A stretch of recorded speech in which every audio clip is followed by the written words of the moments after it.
কসবাকাণ্ডে জনস্বার্থ মামলা দায়ের প্রাক্তন বিচারপতির নজরদারিতে তদন্তের দাবি। সব কলেজের নিরাপত্তার দাবিতেই মামলা।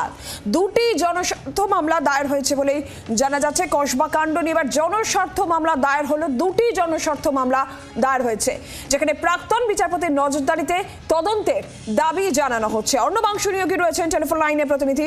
অর্ণবাংশু, কি খবর পাচ্ছ? কসবাতে ল কলেজের ঘটনা, সেই ঘটনার পরিপ্রেক্ষিতে আজকে কলকাতা হাইকোর্টের 3টি জনস্বার্থ মামলা দায়ের হয়েছে। মামলাকারীদের মূল বিষয় হচ্ছে এটাই যে সমস্ত কলেজের ছাত্রছাত্রীদের নিরাপত্তা সুরক্ষিত করতে হবে। দ্বিতীয়ত, একজন অবসরপ্রাপ্ত বিচারপতি নেতৃত্বে ইনভেস্টিগেশন হোক। আর তৃতীয়ত হচ্ছে যে সমস্ত কলেজে এখন ইলেকশন হয়নি, সেই ইলেকশন করানো হোক।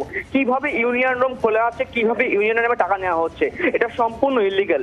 এই সম্বলিত 3টি জনস্বার্থ মামলা দায়ের হয়েছে। আগামী বৃহস্পতিবার এই মামলাগুলো শুনানি হতে পারে হাইকোর্টের ডিভিশন বেঞ্চে। অর্ণবাংশু, তুমি আমাদের সঙ্গে থাকো। আরো একবার আপনাদের জানাই, কসবাকাণ্ডে জনস্বার্থ মামলা দায়ের হয়েছে, যেখানে প্রাক্তন বিচারপতির নজরদারিতে তদন্তের দাবি করা হচ্ছে। এবং আরো একটা দাবি যেটা থাকছে যে সব কলেজে নিরাপত্তা দিতে হবে, এই নিরাপত্তার দাবিও জানানো হচ্ছে। আর এরই পাশাপাশি কিন্তু নির্বাচন, কলেজগুলিতে ছাত্র সংসদ নির্বাচনের দাবিও জানানো হয়েছে। বৃহস্পতিবার মামলাগুলির শুনানির সম্ভাবনা।